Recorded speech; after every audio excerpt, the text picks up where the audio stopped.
안녕하세요. 새하늘 빠지다의 DJ 민영입니다. 오늘도 첫 번째 사연 시작하기 전에 구독과 좋아요 버튼 눌러주시고요. 그럼 오늘의 사연 함께 만나볼게요. 안녕하세요. 환갑을 바라보고 있는 마음 많은 젊은 남자입니다. 요즘 환갑이라도 저보다도 나이가 드신 분들과 지내서 그런가 막내의 마음으로 젊은 사람처럼 살고 있습니다. 제 자랑을 조금 해도 되겠습니까? 저는 소식적 꽤나 인기가 많았습니다. 지금이야 남자답게 생겼지만 어렸을 땐 예쁘장하게 생겨서 인기가 참 많았죠. 특히 연상 누님들에게 인기가 많았습니다. 귀여웠는지 누님들이 참 좋아했거든요. 숫기가 없어서 예쁜 누님들이 제게 말을 걸면 저는 얼굴이 붉어지고 식은땀도 나고 말도 더듬었어요. 그 모습도 귀엽다며 예쁨을 받았어요. 어렸을 때는 저 때문에 싸움도 나고 그랬습니다. 하지만 이것도 다 한때죠. 지금은 저의 전성기를 생각하며 술안주 추억을 되새기고 있습니다. 인기가 많아서 그런가 여자가 끊임없이 들어와서 저는 3번의 결혼을 했습니다. 제가 인기는 많아도 사람 보는 눈이 참 없는 건지 이상한 여자들에게만 장가를 가더라고요.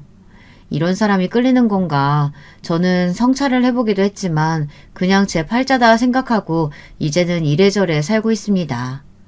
제 이야기 한번 들어보시겠습니까? 첫 번째 결혼은 그냥 부모님이 정해주신 결혼이라 아무 감정 없이 결혼식을 올렸습니다. 저희 집안이 못 사는 편은 아니지만 그렇다고 그렇게 잘 사는 집안도 아닙니다. 하지만 잘 사는 집안에 장가를 갈 수 있게 됐어요. 할아버지 때는 잘 살았었는데 그때 집안끼리 결혼을 약속해서 잘 사는 집에 장가를 갈 수 있게 됐습니다. 상견례 때 처음으로 제 아내가 될 사람을 봤어요. 솔직히 말하면 충격이었습니다. 사람이 이렇게 생길 수가 있나 싶을 정도로 좀 못생겼었어요. 죄송합니다. 제가 워낙 외모를 따지는 편이라 이렇게 얘기할 수밖에 없네요. 귀엽다고 할 정도도 못됐습니다. 하지만 어쩌겠습니까? 부모님이 마련해주신 자리라 울며 겨자 먹기로 결혼을 했어요. 하지만 성격은 정말 착했습니다. 결혼 전엔 외모 때문에 관심이 가지 않아 이 여자 저 여자 다 만났었는데 결혼을 하니 양심이 찔려 바람은 못 피우겠더라고요. 그래서 제 아내만 볼 수밖에 없었습니다. 근데 점점 예뻐 보이는 게 아니겠습니까? 아내의 작은 눈이 반짝반짝 빛이 나고 낮은 코는 어찌나 귀여워 보이던지. 아내가 손재주가 좋아 요리도 잘하는데 그래서 그런가 마음이 가면서 예뻐 보였습니다. 제가 첫 번째 아내를 좋아하는 게 아내한테도 느껴졌는지 소극적이었던 아내가 적극적으로 변하더군요. 저희는 신혼이 끝나갈 무렵 서로 사랑을 느끼고 아이를 가지게 됐습니다.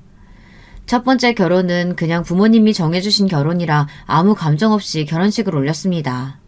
아이가 갓 돌이 지났을 때 아내는 점점 저를 사랑하지 않는다고 느꼈어요. 저는 너무 초조했습니다. 아이만 보고 저는 봐주질 않으니 미칠 지경이었죠. 일이 손에 잡히지 않았습니다. 계속 아내를 생각하느라 실수를 했고 결국 사장님이 하루 정도는 쉬라며 휴가를 주셨습니다. 제가 얼마나 아내를 생각하는지 아시겠죠. 말도 없이 저는 집에 갔고 근데 웬걸 제 눈을 의심했습니다. 아내는 웬 남자랑 함께 주방에서 껴안고 있었어요. 그것도 못생긴 남자랑요. 저는 아내를 불렀습니다. 그 못생긴 남자를 보고 웃고 있던 아내는 저를 보자 놀란 얼굴로 굳고 말았어요. 저는 그 표정을 보고 심장이 떨어지는 줄 알았습니다. 그 느낌 아시나요? 좋아하는 사람이 나보다 못난 사람을 좋아한다고 했을 때 느껴지는 자존감이 떨어지는 느낌 아십니까? 정말 처절했습니다. 아내는 놀라 잘못 본 것이라고 애써 웃더라고요. 그 못생긴 남자는 아내 옆에 있었는데도 말이죠. 너무 어처구니가 없어서 웃음만 나왔습니다. 웃다가 아내 앞에서 울었습니다. 어떻게 그럴 수 있냐고 소리를 쳤어요. 그렇게 제 첫 번째 결혼 생활은 끝이 났습니다. 저는 아내가 다시 돌아올 생각만 있다면 다시 결혼 생활을 유지할 생각이었는데 아내는 더는 저를 사랑하지 않는다며 그 남자를 택했어요. 아이도 아내가 양육하기로 했고 저는 혼자가 되었습니다. 제 첫사랑과 첫 결혼은 그렇게 마무리가 되었어요. 그 남자는 미국에 살고 있어서 딸과 아내는 미국으로 이민을 간다고 하더군요. 그 뒤로 첫 번째 아내와 딸은 볼 수가 없었습니다. 그날 이후 저는 충격을 많이 받아서 저는 회사도 그만두고 집에서 찝거를 했습니다. 아내가 미안해서 그런지 낡은 아파트를 제게 줘서 저는 그 돈으로 먹고 살 수는 있었죠. 오히려 다행일까요? 건물주가 되었지만 기쁘지 않았습니다. 하지만 돈은 제게 기쁨을 주었죠. 시간이 지나면서 아무것도 안 해도 들어오는 돈으로 저는 술만 진탕 마셨습니다. 자주 가는 술집이 있었는데 거기서 제 두 번째 아내를 만나게 됐습니다. 두 번째 아내는 꽤나 예쁘게 생긴 연상이었어요. 한번 갔다 오긴 했지만 저도 갔다 온 놈이라 그런 건 신경이 쓰이지 않았습니다. 두 번째 아내와는 꽤나 오래 만났습니다. 결혼식은 올리지 않고 혼인신고만 했습니다. 부모님의 반대가 있어서 결혼식은 올리지 못하고 그냥 제가 홧김에 혼인신고를 했거든요. 하지만 정말 인생 신중하게 살아야 한다고 다시 한번 느꼈습니다. 3번 결혼을 했다고 했죠. 그럼 당연히 두 번째와도 좋지 않게 끝났겠지 않습니까? 두 번째 결혼은 생각보다 오래 갔지만 다른 이유로 헤어지게 됐습니다. 첫 번째 결혼 이후 한 번 되어서 그런지 두 번째 재혼 때는 마음을 다 내어주지는 않았습니다. 대신 아내가 저를 많이 좋아했어요. 처음에는 저도 많이 좋아했습니다. 술집에서 일해서 어디 엄한 놈이 아내에게 추파를 던지는 게 아닌가 걱정돼서 매일 가게에 가 술을 마실 수밖에 없었습니다. 저는 그 일을 그만두고 그냥 월세 받아먹으면 안 되겠냐고 말했지만 아내는 자기는 일을 해야 행복하다며 그만둘 생각이 없다고 했습니다. 어느 날 한 남자가 저에게 오더니 주먹을 휘두르는 게 아니겠습니까? 저는 힘없이 쓰러지고 말았습니다. 놀란 아내가 손님에게 가다 말고 저를 부르더라고요. 여보! 순간 둘 다 아내를 쳐다봤습니다. 그놈은 제 두 번째 아내의 전남편이었어요. 저와 굉장히 다르게 생겼었습니다. 쌍꺼풀이 없는 눈매에 남자다운 인상을 가진 아주 우락부락한 남자였어요. 근데 웃기지 않습니까? 이제 자기 부인도 아닌데 돌아보는 게 어이가 없지 않나요? 저는 바로 반격을 했어요. 하지만 제 체격에는 불가능했습니다. 너무나도 쉽게 제압을 당했고 아내 복귀 부끄러울 정도로 한 번 더 세게 맞고 쓰러지게 됐어요. 저는 맞는 게 너무 억울했지만 상대가 되지 않으니 어쩔 수가 없었습니다. 말로 싸워야죠. 대체 무슨 이유를 때리십니까? 아이고 나 맞자고요. 싸우기는 무슨 저는 덜덜 떨며 물어봤습니다. 이놈이냐? 네? 그게 무슨 소리예요? 니놈이 내 마누라 꼬셨냐고? 그놈은 저에게 아내를 꼬셨다고 하지 뭡니까? 서로 좋아해서 만나다 결혼을 한 건데 저는 그게 무슨 소리냐고 물었어요. 이 사람이 미쳤다고 생각했는데 정신 나간 건 제 두 번째 아내였습니다. 아내는 저와 만날 때 그놈과 결혼 생활을 하고 있었던 겁니다. 저는 당연히 몰랐고요. 저한테는 이혼을 했다고 해서 저희 집에 평일에 같이 살았거든요. 주말에는 자기 집에 간다고 하고 갔는데 알고 보니 주말 부부여서 아내는 본집에 들어갔던 거였습니다. 순간 머리가 띵해졌어요. 아내는 전 남편에게 사랑하는 사람이 생겨서 그만 놓아달라고 했고 전 남편은 지금 제 아내를 너무 사랑하지만 자기가 많이 사랑을 못 줄 것 같아 이혼을 받아들였대요. 하지만 막상 저를 보니 화가 나서 때렸다고 했습니다. 저는 아내에게 큰 배신감을 느꼈지만 결국엔 저를 좋아해서 그렇게 했다고 하니 이해할 수밖에 없었어요. 그 이후 저희는 앉아서 술을 마시게 됐습니다. 아내가 좋아하는 게 무엇인지 어릴 때 좋아하는 취향이 무엇인지 저에게 다 말해줬죠. 전 남편은 제 아내를 끔찍히 사랑하고 있더라고요. 그걸 듣고 있는 제 자신 스스로도 웃겼습니다. 드라마에 나올 법한 이야기 아닌가요? 현 남편 앞에서 아직도 좋아한다고 말하는 전 남편이 어디이겠습니까? 웃기게도 저는 그걸 다 들어주고 형님 동생으로 지내기로 했습니다. 제게 아내를 잘 챙겨달라고 말을 하고 종종 말동무나 되자고 말을 하더군요. 이야기를 몇 번 나누다 보니 좋은 사람인 것 같다는 생각이 들어 흔쾌히 수락했습니다. 아내는 제 눈치를 보더라고요. 괜찮아, 다 이해해. 내가 좋아서 그랬던 거지? 그 사건으로 아내가 저를 얼마나 좋아하는지 알게 됐습니다. 근데 사람 마음이라는 게 참 간사한 것 같습니다. 아내가 저를 많이 좋아한다는 걸 알자마자 조금 멀어지고 싶더라고요. 하지만 두 번째 결혼마저 실패를 해버리면 제 인생이 끝날 것 같아 아내를 사랑하기로 노력했습니다. 근데 그게 마음대로 된답니까? 그렇게 마음대로 됐으면 모든 사람이 노력해서 이혼도 안 했겠죠. 저는 마음이 점점 뜨기 시작하더라고요. 이내 저는 다른 사람이 눈에 들어왔습니다. 너무 심심해서 산악 동호회에 가입을 했는데 거기에 꽤 괜찮은 아줌마들이 많더라고요. 하지만 바람은 절대 피우지 않았습니다. 맹세합니다. 제가 첫 번째 결혼 때 아내가 바람을 피워 이혼을 했으니 바람은 진절머리가 나더라고요. 대신 다른 곳에 눈이 돌아가더군요. 도박이 그렇게 사람 심장을 뛰게 하는지 몰랐습니다. 동호회에 한 사람이 같이 해보지 않겠느냐고 물어봐서 심심해서 저도 한번 봤는데 재밌더라고요. 한 번, 두 번 가다 보니 점점 도박에 빠지기 시작했습니다. 그러다 보니 아내는 점점 뒷전이 되더라고요. 어느 날은 아내가 화가 잔뜩 나서 있었습니다. 여보, 왜 그래? 무슨 안 좋은 일 있어? 안 좋은 일? 지금 당신이 요즘 나한테 얼마나 서운하게 한지 알아? 내가? 아니, 요즘 뭐 한 것도 없는데. 그게 문제야, 그게. 왜 요즘에 뭐 아무것도 없어? 나 이제 사랑 안 해?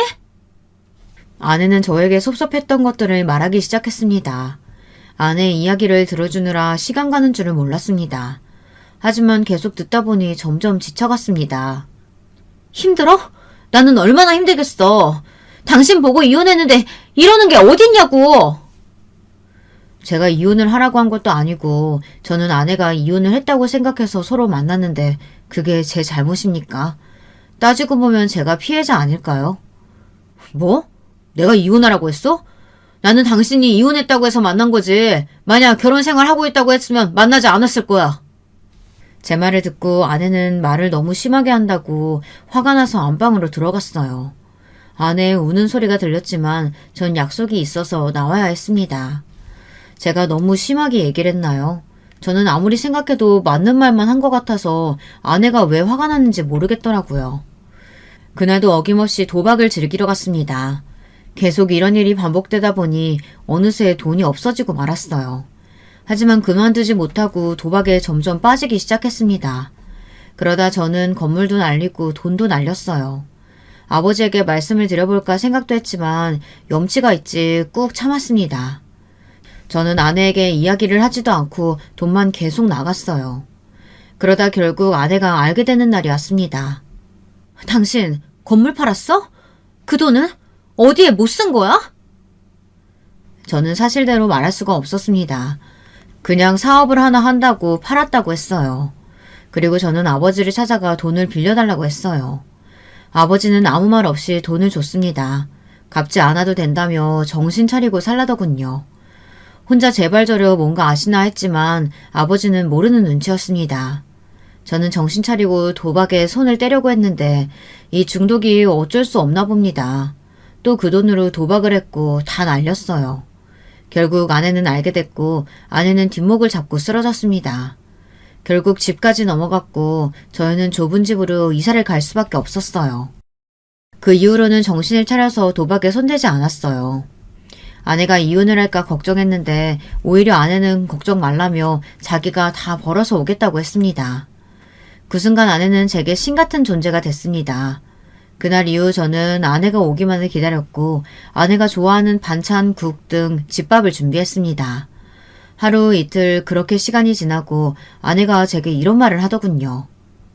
일할 생각은 없어? 혼자 하려니까 너무 힘들다. 심장이 덜컥 내려앉았습니다. 저도 일은 해야겠다 생각했지만 몇 년을 쉬어서 무슨 일을 해야 할지 막막했거든요. 구해봐야지.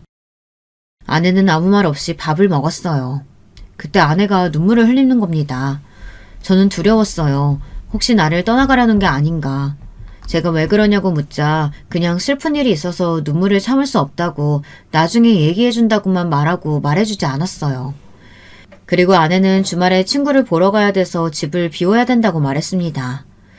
그때 눈치를 챘어야 했어요. 다들 눈치챘나요? 주말은 무슨 날이었죠? 네, 아내는 전남편과 주말 부부였죠. 아내는 전남편을 만나러 갔던 겁니다. 어떻게 알았냐고요? 아내가 다 얘기해줬습니다. 운 이유도 저에게 너무 미안해서 울었다고 하더라고요. 처음에는 그 전남편에게 화가 났습니다. 호영호재하자며 먼저 말했으면서 이렇게 뒤통수를 치나 생각을 했었는데 아내가 행동을 잘못했다더라고요. 생각해보면 혼자서 좋아서 이혼하고 막상 살아보니 아닌 것 같아 다시 돌아가고 싶은데 또 그렇다고 저를 사랑하지 않는 건 아니고 뭐 이런 상황 아니겠어요. 혼자 드라마를 찍더라고요. 하지만 아내의 결말은 행복했습니다. 결국 전 이혼을 당하고 아내는 다시 전 남편에게 돌아갔죠. 그렇게 저의 두 번째 결혼 생활은 끝이 났습니다. 우여곡절 많은 일이 있었습니다.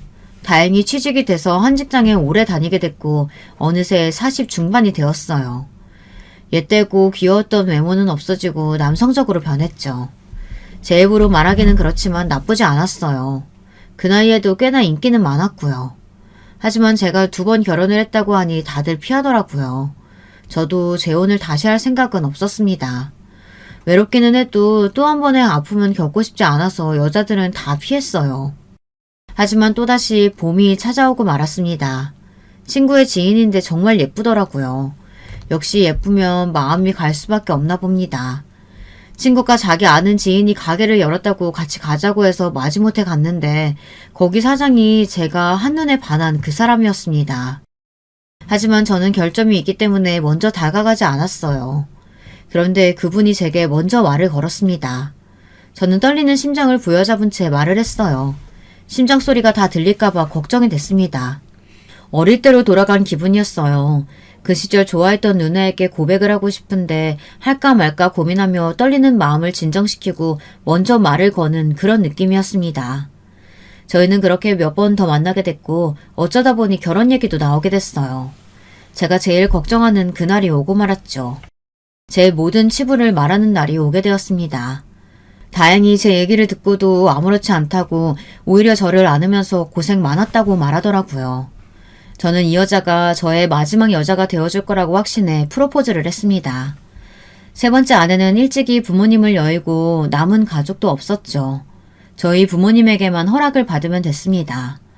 다행히 아버지는 제 아내를 마음에 들어 했고 어머니는 아버지가 좋다고 하니 결혼을 하라고 했어요. 저는 마지막 결혼이다 생각하고 앞으로 가정적인 남자가 되어야겠다고 다짐을 했습니다. 남들이 부러워하는 가족이 되는 게 제 꿈이 되었어요. 신혼을 즐기다 1년 뒤 저희는 아이를 가지게 됐습니다. 이 결혼 생활은 성공적이라는 생각을 했죠. 그런데 저희 어머니와 아내의 사이가 좋지 않다는 걸 깨달았어요. 어머니는 계속 아내의 욕을 했고 아내는 욕은 하지 않았지만 불만 가득한 말로 제게 잔소리를 했습니다. 여보, 어머니 정말 너무하신 거 아니에요? 아니 계속 나만 시켜. 동서만 임신했어?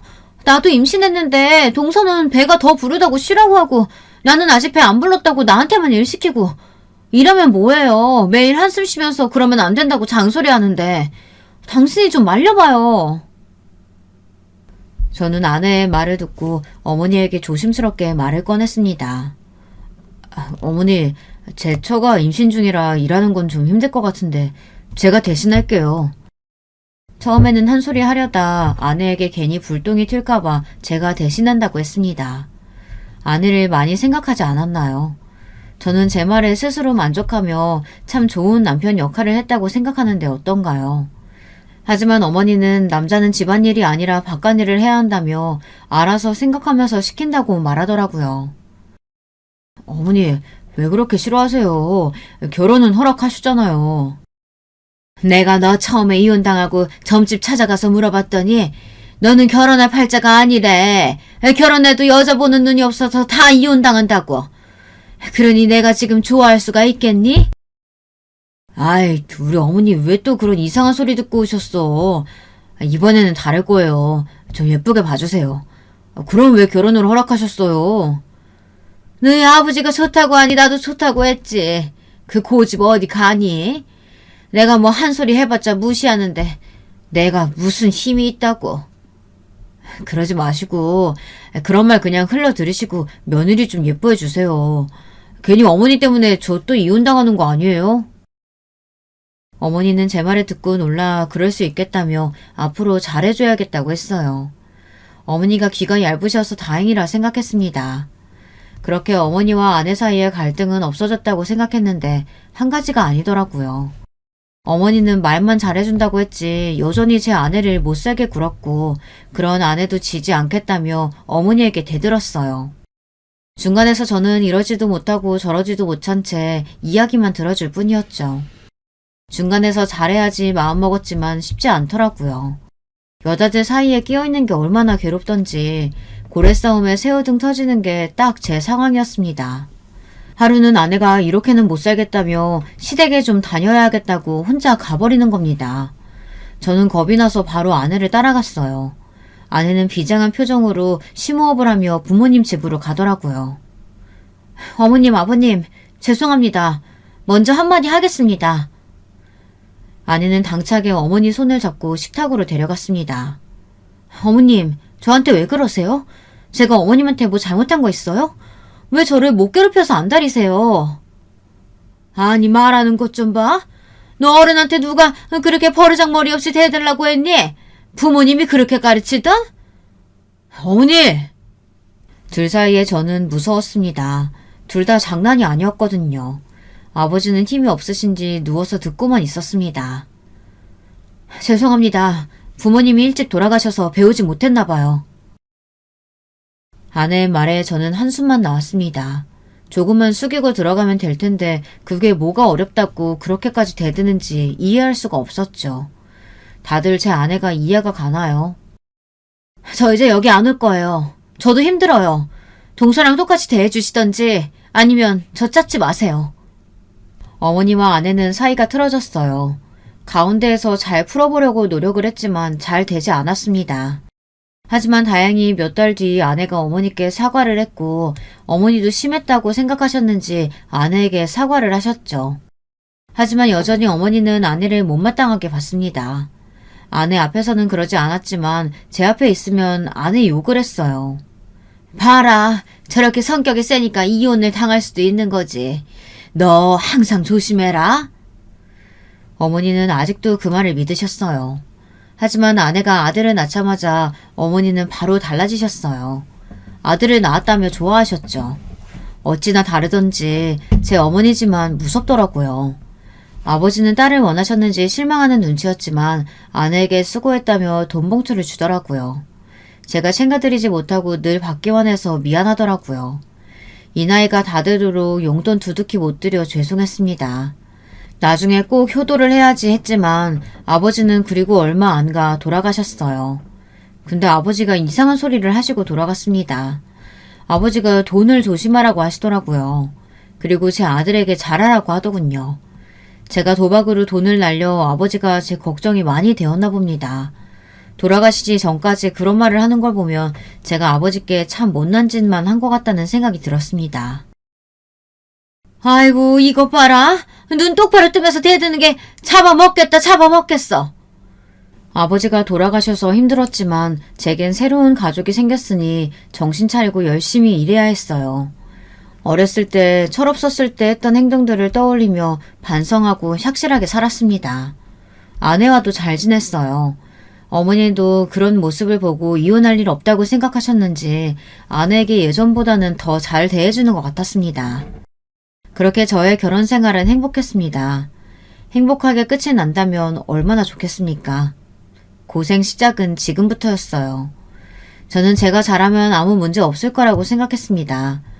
하지만 2번 한 결혼 때문인지 이혼할까봐 두려워서인지 아내 주변에 남자가 보이면 그렇게 의심을 했습니다. 하루는 회사 회식을 아내 가게에서 한 날이 있었는데요. 저희 회사에 꽤나 깔끔하게 생긴 사람이 있는데 그 사람이 저희 아내를 힐끔 쳐다보는 겁니다. 아내는 아무것도 모르는 눈치였어요. 저는 신경이 쓰여 계속 그쪽이 신경에 갔고 아내에게 제가 다 할 테니 들어가 있으라고 말했어요. 하지만 아내는 회사 사람이니 잘 보여서 나쁠 거 없다며 손님에게 그런 민폐를 끼칠 수 없다고 계속 서빙을 하는 겁니다. 저는 불안해서 계속 술을 마셨습니다. 계속 마시다 보니 취하게 됐어요. 저는 술에 취해 집에 들어가 괜히 아내에게 한 소리를 했습니다. 당신은 왜 이렇게 끼를 부리고 다녀? 해서는 안 된 말을 하고 말았죠. 아내는 어이없다는 듯이 제게 다시 물었습니다. 무슨 소리야? 끼를 부린다니. 뭐라고 하려고? 왜? 어머니가 그렇게 말씀하셔? 어머니 이제 나 좋게 보시는 줄 알았는데 아닌가 보네. 근데 갑자기 어머니 얘기가 나오더라고요. 거기서 어머니 얘기가 왜 나와? 그럼 뭐 때문에 끼 부린다는 건데? 아니 당신이 아까 끼 부렸잖아. 왜? 나보다 그 남자가 더 어려 보여서 바람이라도 피워보려고? 뭐? 지금 바람이라고 했어? 내가 그런 거 할 사람으로 보여? 됐어, 비켜. 저는 순간 실수를 했다고 생각했어요. 그 말을 듣고 화가 나서 이혼하는 게 아닌가 걱정을 했습니다. 잘못했어, 미안해. 전 부인들이 어떻게 날 떠났는지 알잖아. 불안해서 그랬어. 아내는 다음부터 말도 안 되는 얘기 꺼내면 집을 나가겠다고 했어요. 그래서 저는 참아야 했습니다. 하지만 참으면 참을수록 불안은 더 커져갔습니다. 그런데 언젠가부터 아내가 매일 바쁘다고 어디론가 가는 게 아니겠습니까? 보아하니 남자를 만나러 가는 건 복장은 아닌 것 같아서 말은 안 했지만 매일 늦게 나가서 늦게 들어왔어요. 한 번 더 의심을 한다면 아내에게 이혼을 당할까 가만히 있었습니다. 저 참 바보 같지 않나요? 이혼 당하는 게 왜 이렇게 무서운지. 두 번의 이혼으로 저는 제 삶이 실패했다고 생각해서 그런가 이번만큼은 이혼당하기 싫었어요. 그냥 이혼이라는 단어 자체와 멀어지고 싶었습니다. 하지만 계속 불안함이 저를 덮쳤습니다. 결국 저는 참지 못하고 아내에게 물어봤어요. 요즘 어디가? 왜 이렇게 늦게 다녀? 가게는? 왜? 또 나 의심해? 말했잖아. 친구가 아파서 간호하러 간다고. 누구 친구? 친구만 얘기하고 말을 안 하니까 그렇지. 당신이 모르는 친구야. 왜 자꾸 꼬치꼬치 캐물어? 내가 남자 만날까봐? 내가 말했지. 한 번만 더 그러면 집 나가겠다고. 아내가 그렇게 말하니 별 수가 없었어요. 아내는 제가 이혼에 약하다는 걸 알고 집을 나가겠다, 이러면 같이 못 산다, 숨이 막힌다, 따로 살아야 마음이 편하겠냐 등 불리하면 이혼 이야기를 하더라고요. 이건 정말 못되지 않았나요? 하지만 어쩌겠습니까? 사랑은이 참아야겠고 이혼은 절대 안 되니 아내가 그렇다면 믿어야겠죠. 하지만 늘 불안하게 살다 보니 참지 못하는 순간이 있었습니다. 어느 날 아내가 웬 남자와 통화하는 걸 들었어요.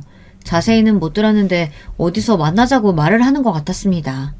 저는 순간 꼭지가 돌아 못 참고 아내에게 소리쳤습니다. 누구야? 왜 남자랑 통화해? 당신 미쳤어?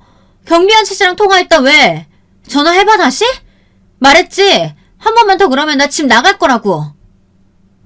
순간 제가 너무 나섰다고 생각했어요. 그리고 아내는 화가 나서 짐을 챙겨 밖으로 나가더라고요. 저는 얼른 아내를 붙잡았습니다. 아내에게 미안하다고 사과를 했어요. 하지만 아내는 제 말을 듣지 않고 그대로 어디론가 사라졌습니다. 아내는 며칠을 돌아오지 않았어요. 어머니가 아들을 봐주시는데 그래서 아내가 집을 나갔다는 사실을 알게 됐어요. 첫날이야 그냥 일이 있어서 못 들어온다고 거짓말을 했는데 그 기간이 길어지니 거짓말을 못 하겠더라고요. 어머니는 그럴 줄 알았다며 무당말이 맞다고 하시는 겁니다. 어머니 이혼한 거 아니고 제가 잘못해서 나간 거예요. 진정하시고 나중에 집에 들어오겠죠. 그만 화 푸세요. 네 그건 그럴 줄 알았다. 지 성질 못 이겨서 집 나갈 줄 알았어. 사이 좋았던 관계가 아내가 집을 나감으로써 다시 사이가 악화됐습니다. 아내가 집을 나간 것도 힘든데 어머니까지 그러니 더 힘들었어요. 아내는 2주 동안 집에 들어오지 않았습니다. 기간이 점점 길어지니 초조했던 마음이 불안으로 바뀌고 불안하다가 포기를 해버리고 그러다 화가 나기 시작했습니다. 엄마라면 아이가 보고 싶어서 와야 하는 거 아닌가요? 이혼이고 자시고 저는 아이를 위해서라면 이러면 안 된다고 생각해 아내를 찾아다녔습니다. 하지만 아내의 지인 중 아내의 행방을 아는 사람은 한 명도 없었습니다.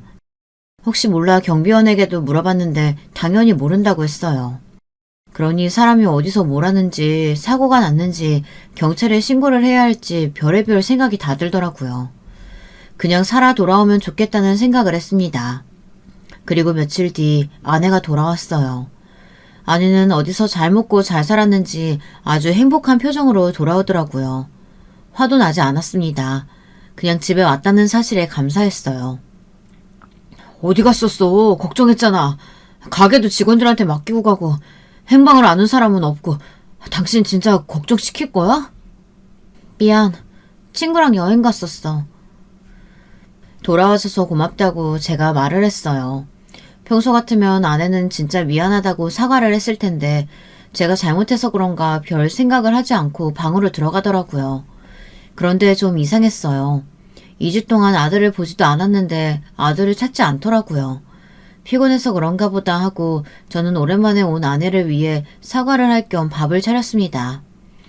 하지만 아내는 가게로 나가봐야 한다며 밥을 보지도 않고 나갔어요. 조금 이상하지 않나요? 가정적이던 사람이 어느 순간 아무것도 신경 쓰지 않으니 바람이 난 건 아닐까 생각이 들었어요. 만약 여러분이 저라면 어떨 것 같으세요? 의심이 되지 않나요? 저는 바로 아내 뒤를 쫓았어요.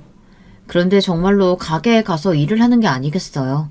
괜히 의심이 냈나 싶었지만 그거 하나로 바람 피우는 거 아니라고 단정 짓기는 어려웠습니다. 저는 의심만 쌓여갔고 불안한 이 결혼 생활은 계속됐어요. 그러던 어느 날 주말이라 아들과 공원 산책을 하러 나갔는데 이웃들이 저를 보고 수근수근 거리기 시작했어요. 처음엔 그냥 우연이겠지 생각했는데 저를 보고 수근거리는 게 맞더라고요. 하루는 못 참고 그 사람들에게 물었습니다.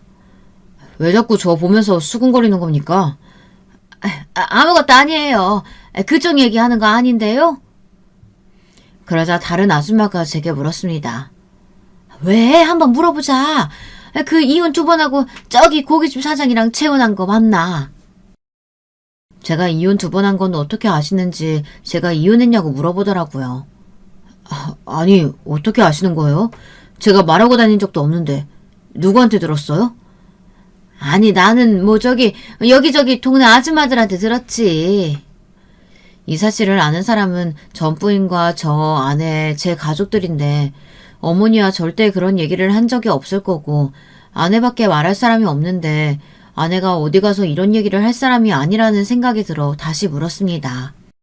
대답은 똑같았어요. 하지만 어떤 아줌마인지 알아냈어요. 저는 그 집으로 찾아가 물어봤습니다. 그 아줌마는 또 다른 아줌마에게 들었다고 했습니다. 아줌마들의 소문이 어찌나 빨리 퍼지던지 소문의 근원지를 찾기란 서울 가서 김서방 찾기였습니다. 결국에는 소문이 어머니 귀에 들어갔어요. 어머니는 그 소문을 말한 사람 머리채를 잡으며 소란을 피우셨고 결국에는 누가 말았는지 알게 됐습니다. 경비원이 저에 대해 말하고 다녔던 겁니다. 그런데 경비원이 어떻게 알았을까요?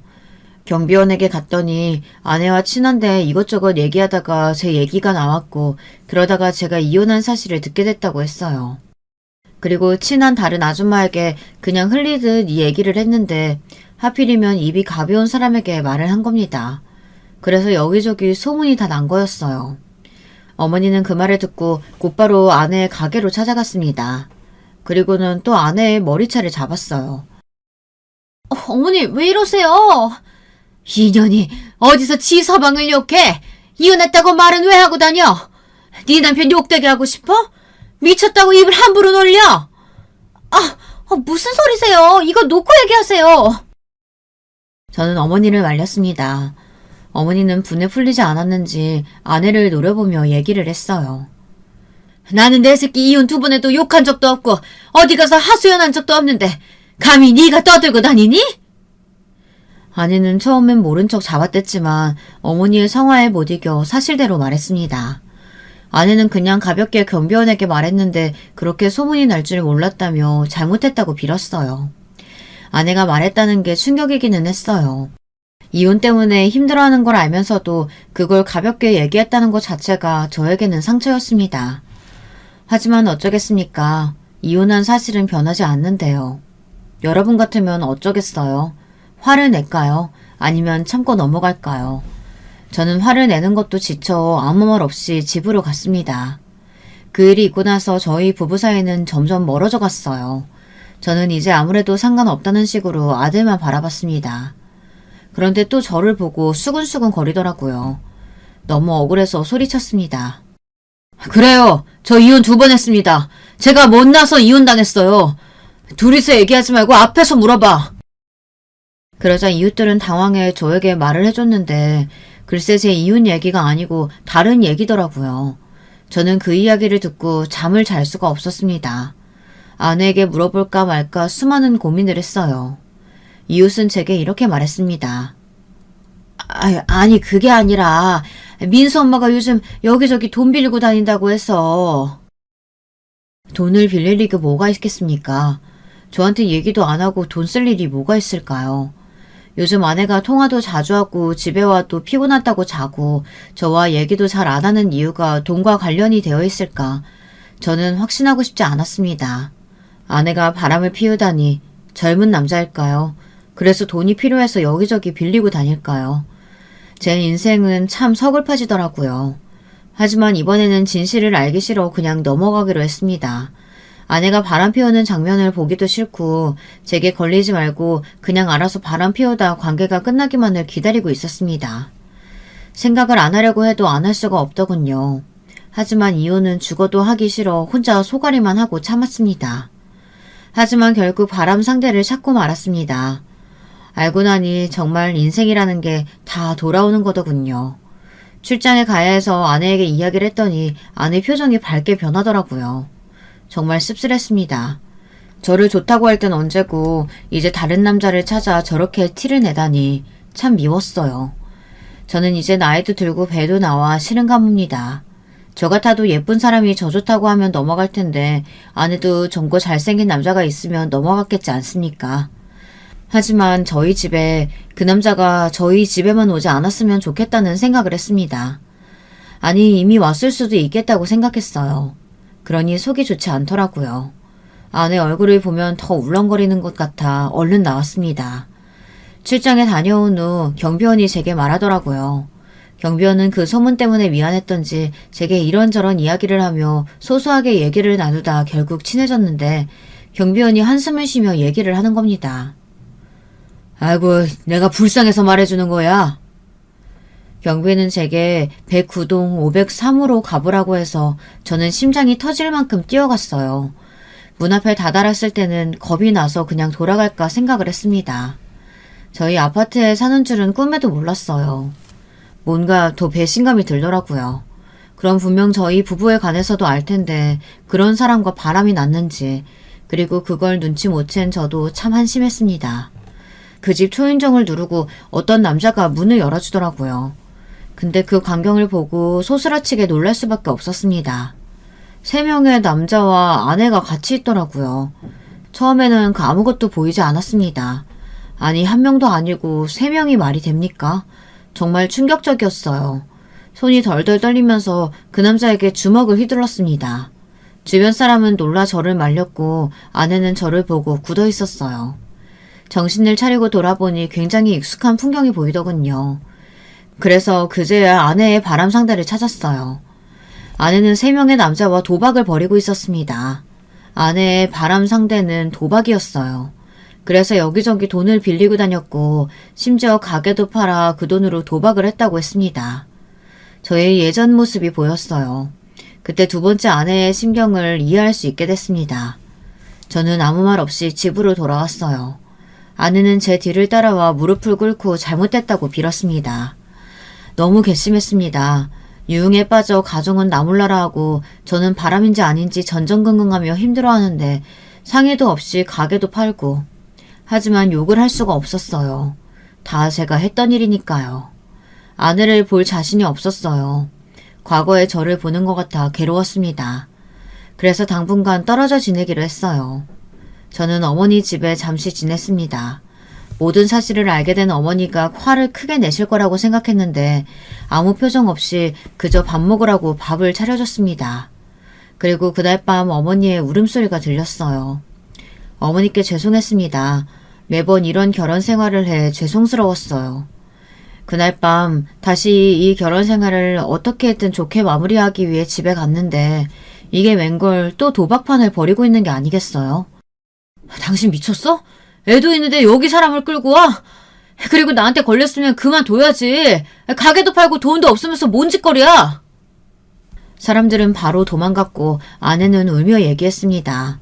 자기도 참으려고 했는데 참을 수가 없었다면서 살려달라고 애원하는 게 아니겠어요. 자기도 힘들다면서 막 우는 겁니다. 제가 못해준 것도 아니고 돈을 못 버는 것도 아닌데 뭐가 힘들다고 우는지 지칠 대로 지친 저는 아내에게 차분히 물어봤어요. 언제부터야? 꽤 됐어. 역시나 아내는 예전부터 도박을 해왔고 돈을 날려 정신 차리고 가게를 열었는데 저와 결혼하고 나니 삶이 지루해져서 다시 도박판에 들어갔다고 했어요. 처음이고 다시는 안 할 사람이라 생각이 들면 참고 같이 살려고 했지만 이런 사람과 더는 못 살 것 같다는 생각을 해 저는 이혼 얘기까지 꺼냈습니다. 당신 이혼은 절대 안 한다며. 근데 왜 이혼하자는 거야? 왜? 이렇게는 못 살아. 그럼 우리 아들은? 내가 키워야지.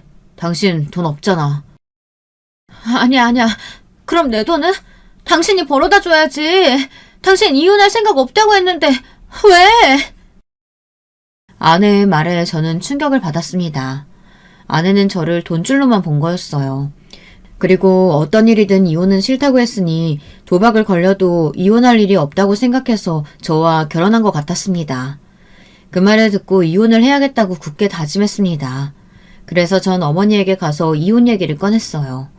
어머니는 보라며 이혼하게 돼 있지 않느냐고 말을 하더라고요. 저를 치면서 왜 자기를 닮았냐고 말하더군요. 어머니도 3번 결혼을 했거든요. 물론 제 아버지가 친아버지인 건 맞습니다. 어머니는 첫 번째는 사별을 하셨고 두 번째 또한 사별을 했다고 들었어요. 그리고 저희 아버지가 어머니에게 반해서 만나게 됐고 제가 태어났다고 했습니다. 부모 팔자 닮는다며 어머니는 어머니의 가슴을 내리치더라고요. 그 모습을 보고 저도 눈물이 났습니다. 저는 그렇게 아내와 이혼을 하게 됐습니다. 그 과정에서 또 충격적인 사실을 들었어요. 아내가 제 친구의 지인이라고 했잖아요. 그 친구는 아내에게 제가 이혼은 절대 안 할 거라고 잡으라고 말했다는 거 아니겠습니까? 아내가 사실대로 다 말을 해줬습니다. 저는 아내에게도 배신감이 들었지만 친구에게도 큰 배신감이 들었어요. 어떻게 친구란 놈이 남의 아픔을 이용하라고 할 수가 있겠습니까? 저는 그 말을 듣고 친구에게 전화를 걸었지만 친구는 이미 전화번호도 바꾸고 다른 곳으로 이사를 해 볼 수가 없었습니다. 그래서 저는 이제 와서 무슨 소용이 있겠나 싶어 이혼 후 모든 걸 비우고 살았습니다. 근데 그거 기억하세요? 아버지가 마지막에 했던 말 기억하십니까? 아버지가 제게 돈을 조심하고 아들에게 잘하라고 하셨잖아요. 아버지는 마지막에 다 알고 돌아가셨던 걸까요? 아니면 우연일까요? 그 말을 기억하며 저는 아들을 위해 살기로 마음먹었습니다. 이혼 후 저는 아들과 저 그리고 어머니와 함께 살고 있고 아내와는 가끔 아들 때문에 만나고 있습니다.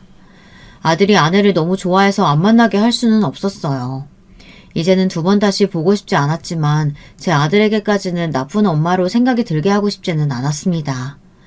그런 모습을 보고 어머니는 그런 여자 왜 만나냐고 뭐라고 하시지만 어쩌겠습니까? 아들이 좋다는데. 저는 회사를 그만두고 예전부터 하고 싶었던 일을 시작했습니다. 뜬금없겠지만 요리를 못하는 편이 아니라 제가 반찬국 같은 음식을 만드는 걸 좋아해서 반찬 가게를 열고 싶었는데 우연찮게 기회가 와서 반찬 가게를 열게 됐습니다. 직원도 몇 명 있고 장사가 좀 잘 돼서 여유롭게 살 정도가 되었습니다. 환갑이 다 돼가니 인생이 피는지 장사가 아주 잘 되더라고요. 제 인생 참 기구하지 않습니까? 3번째 이혼으로 끝이 났지만 몇 번의 결혼 생활 덕에 인간이 되었고 아들을 만나 정신을 차렸으니 이제 이것이 제 팔자라고 생각하고 하루하루 열심히 살고 있습니다. 그리고 혹시 마지막으로 자랑하고 끝내도 될까요? 첫 시작과 마찬가지로 자랑으로 끝내고 싶네요. 저희 아들 이야기입니다. 저희 아들이 저를 닮아 아주 잘생겼어요. 지 엄마도 예쁘장하게 생겨서 사내 자식이 꼭 여자아이처럼 곱게 생겼습니다. 그리고 제 머리를 닮아 그런가 공부도 꽤나 하는 편이라 선생님에게 칭찬도 받고 상도 많이 받아오더라고요. 여자아이들에게도 인기가 많은지 선물도 좀 받아오고요. 마지막으로 아들 자랑을 좀 해보고 싶었습니다. 그럼 여기서 이야기를 마무리하겠습니다. 모두들 삶이 힘들다고 느낄 때 지치지 마시고 하루하루를 열심히 살아봅시다. 제 이야기 들어주셔서 감사합니다. 행복을 기원합니다. 여러분, 2번째 사연 시작하기 전에 좋아요, 구독 꼭 눌러주실 거죠? 그럼 2번째 사연 바로 시작합니다. 우리는 살면서 한 번쯤은 타인에게 반드시 상처를 입히게 돼 있다죠. 그것을 피해갈 순 없다지만 주의해야 할 것은 그 상처를 너무 깊이 입히지 않도록 스스로를 조절해가며 살아야 한다는 거예요. 제가 인터넷 커뮤나 유튜브 구경하는 것에 맛이 들렸는데요. 특히 가족 이야기라고 한다면 거의 기상천외한 시댁 사연이 주로 눈에 들어오더라고요. 저희 시어머니 같으신 분은 또 없나 이런 생각을 하면서 괜히 시댁 사연을 뒤적거려 본 적도 있었네요. 그러다가 이번에는 아예 제가 직접 사연을 써보기로 했어요. 저는 남들보다는 살짝 이른 나이에 남편을 만나 결혼을 했습니다. 1년 이상 연애하다가 24살 늦봄에 결혼했으니 현 세태에 비하자면 제가 이르게 결혼한 편이었죠. 제 친정집이 원래는 그럭저럭 잘 살았다가 저 중학교 1학년 막바지 때 집이 폭삭 망했어요. 아버지께서 투자 사기를 당하셨었거든요. 그때 엄마께서는 자식들 보는 앞에서 이럴 거면 왜 사냐, 차라리 다 같이 죽자는 등 정말 비관적인 말씀을 많이 하셨었네요. 그해 연말만큼 쓸쓸하고 추운 겨울은 없었던 것 같아요. 돈이 행복의 전부는 아니라는 말이 있다지만 대부분의 행복은 돈과 어떤 식으로든 연결되어 있다는 것 같다는 게 제 생각입니다. 돈이 없어지니까 가정이 박살났어요. 저보다 2살 위인 오빠는 당장 고등학교에 진학해서 어떻게 지낼 것인지 걱정부터 했었고요. 내가 거지 새끼인 거 들통나는 순간 왕따는 기본으로 당하겠지. 고등학교에 올라가자마자 숨만 쉬면서 나대지 말고 그렇게 살아야겠다. 자기 중학교 졸업을 앞두고 오빠가 씁쓸하게 했던 말이 기억나네요. 원래 오빠는 당차다 못해 오만한 성격이었고 으스대는 걸 좋아하는 편이었어요. 집안의 장남이고 하나뿐인 아들이다 보니까 부모님께서 추켜 세워주는 것도 있었으니까요. 하지만 집이 폭삭 망해버리고 나서 사람이 바뀌었죠. 간단히 말하자면 좀 어두워졌어요. 긍정적인 말은 거의 안 하게 됐죠. 저한텐 1살 어린 연년생 동생이 있는데 얘가 성격이 정말 드세고 못됐습니다. 제 친동생한테 못됐다는 말을 쓰자니 다 큰 어른으로서 민망하기도 하지만 사실이 그런 것을요. 막내라서 예쁨만 받았기 때문에 그렇게 컸다기보단 타고난 성정 자체가 워낙 시건방지고 겁도 없었던 것 같아요. 같은 유치원, 같은 초등학교를 다니는 동안 저는 무리해서 눈에 안 띄는 아이였고 성적도 항상 중간이었으며 적당히 소심했는데요. 그런 반면에 여동생은 늘 주목받는 아이였어요. 그게 좋은 의미든 나쁜 의미든 여동생은 항상 인지도가 높았지요.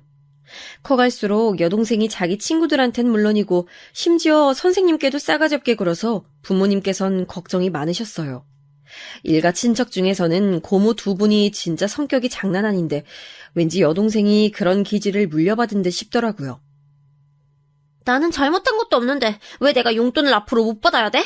아빠가 멍청하게 사기당해서 잘못한 거면 아빠만 벌을 받아야지. 왜 나까지 피해받아야 되는 거야?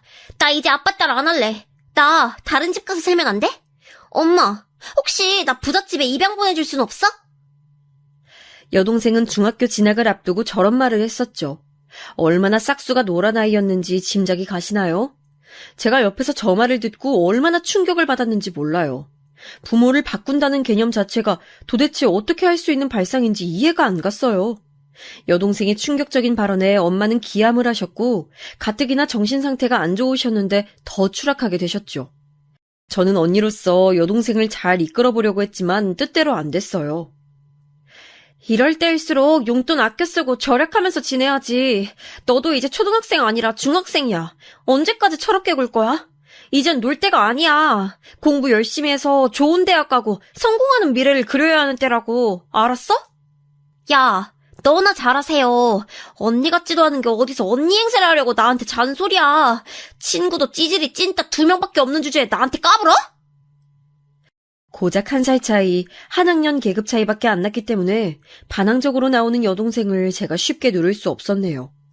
마지막 남은 자존심을 발휘해서 그때 아무렇지 않은 척 지냈었지만 솔직히 여동생이 무서웠던 것 같아요.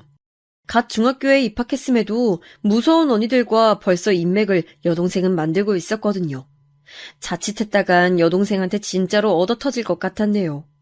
집에서 막내가 이렇게 멋대로 행동하면 위에서 눌러줘야 하는 법이잖아요. 하지만 사기당한 이후로 시류에 빠지신 아빠, 마찬가지로 상심해서 사는 의미를 잃고 시름에 빠지신 엄마, 고등학교에 올라간 이후로 집에서 마주치기도 어려워진 오빠, 이렇게 셋 다 따로 놀고 있었으니 제가 도움을 청할 것 따윈 없었어요. 여동생이 으르렁거리는 대로 그 앞에서 꼬리 말고 깨갱 엎드릴 수밖에 없었죠. 여동생이 눈치를 봐야 하는 언니라니 스스로가 너무 한심하게 느껴졌고, 이런 부분 때문에 저는 점점 더 소극적이고 내성적인 사람이 되었어요. 마침 극심한 사춘기 시기까지 겹쳐서 걷잡을 수가 없었죠. 나중에 나이가 들고 나서야 그때 나와 마찬가지로 여동생 또한 손을 내밀 만한 사람이 집에 없었겠구나 하는 깨달음이 어렴풋이 들었지만, 이미 시간이 꽤 지나버린 후였기에 후회만 곱씹었었네요. 과거에는 저 또한 어렸기 때문에 여동생의 그런 마음을 헤아려 줄 수가 없었어요. 날카롭게 가시를 세우고 있는 여동생의 내면으로 제가 파고 들어갈 자신도 없었고요. 그래서 여동생은 방치 속에 더욱 엇나갔었죠. 고작 중학생이었음에도 가출을 일삼았고요. 집이 폭삭 망한 이후로 아파트를 떠나서 좁은 빌라로 들어온 게 짜증난다며 집을 쳐다보기 싫다는 핑계를 대며 자꾸 바깥으로 나돌았어요. 시도 때도 없이 행적을 감추는 여동생 때문에 엄마는 알아누우셨고, 이럴 바에는 다 같이 죽자는 말씀을 입에 달고 살기 시작하셨죠. 말수가 적어진 아빠는 술을 벗삼아서 지내셨고요. 가족과는 대화를 안 하려고 하셨습니다. 특히 여동생 때문에 엄마가 속상해서 미치겠다고 한탄을 하실 때마다 아빠는 꼴도 보기 싫다면서 집을 나가버리셨죠. 악순환의 연속이었어요. 오빠는 고등학교 재학 도중 학교에서만 하루 16시간을 있었고 집에서는 딱 잠만 잤습니다. 그것도 귀마개를 낀 채 말이죠. 아무것도 듣기 싫다는 의미였을 거예요. 그렇게 저희 가족은 소통이란 것을 완전히 잃어버리게 됐어요. 다 같이 둘러앉아서 시간을 보냈던 주말 저녁이 까마득하게 느껴지기 시작했죠. 오빠는 그럭저럭 괜찮은 대학에 들어갔고요. 자력으로 대학교를 다녔습니다. 자기가 돈 벌고 장학금 타내서 그렇게 생활했죠. 제가 고3 수험생이 되어 보니까 오빠가 얼마나 대단했던 줄을 깨닫게 됐어요. 집에서 돈 한 푼 지원이 없는데 학원에 다니고 온갖 인터넷 강의 끊어서 듣고 공부하는 친구들을 제가 따라잡는다는 게 보통 힘든 일이 아니었기 때문이에요. 독서실이라도 다니고 싶어서 어렵사리 부모님께 부탁을 드렸고 돈을 드디어 받아낼 수 있었는데요. 그걸 가방 안에 문제집에 고이 끼워놨었는데 다음날 학교에서 찾아보니까 없더라고요. 등교하자마자 확인한 것이기 때문에 누가 훔쳐갔을 리는 없었죠. 당황한 저는 집에서 흘린 모양이라고 생각하고선 하교하자마자 집을 뒤져봤지만 그 돈이 나오지 않았어요. 독서실 오늘 등록한다고 했었나? 등록하고 바로 다니는 거 아니었니? 아, 엄마, 독서실은 내일부터 다니기로 했어요. 수업 끝나고 독서실에서 자습하고 주말에도 나가서 자습하고 그렇게 지내려고요. 그래, 돈 낭비 절대 하면 안 돼. 남들은 그깟 돈이라고 할 수도 있지만 우리 가족한텐 절대 그깟 돈 아닌 거 우리 딸이 잘 알고 있을 거라고 엄만 믿을게. 엄마 실망시키지 말고 너도 네 오빠 수준만큼만 대학 가서 딱 그 정도로만 알아서 공부하면 돼. 그 이상은 바라지도 않아. 하지만 엄마의 신신당부 앞에서 차마 돈을 잃어버렸단 말이 나오지 않았죠. 결국 저는 독서실을 다니는 척하려고 연기를 해야만 했어요. 학교의 모든 정규 과정이 끝난 후에 독서실을 1시간씩 들르는 척하기 위해 밖에서 시간을 보냈었고요.